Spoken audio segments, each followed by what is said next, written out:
Magandang umaga po. Sa gitna ng pinalawig na opensiba ng militar sa Maguindanao, umakyat na sa mahigit 70 umano ang namamatay sa hanay ng Bangsamoro Islamic Freedom Fighters. Pero mailap pa rin ang tinutugis na teroristang si Basit Usman. May nusugaw si June Veneracion.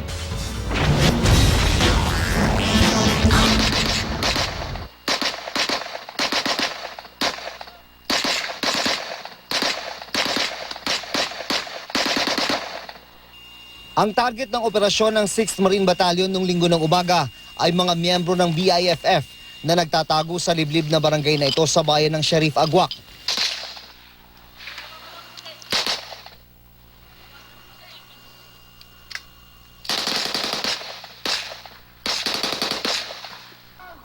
Tanay!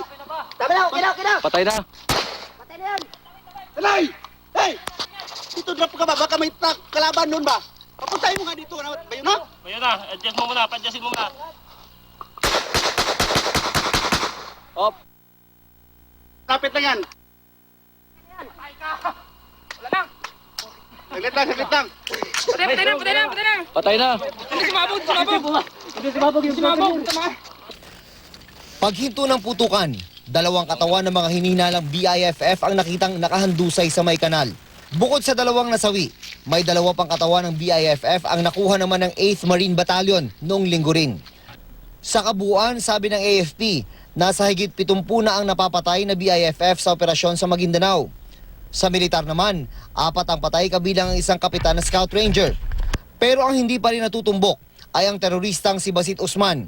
Sabi ng mga nakausap naming source, muntik na raw sanang makuha si Usman nung isang araw. Pero matinik daw ito kaya nakalusot na naman. Sa impormasyon ng militar, hindi pa nakakalabas si Usman sa area of operation na kung tawagin sa lingwahe ng mga sundalo ay SPMS. June Veneracion, GMA News.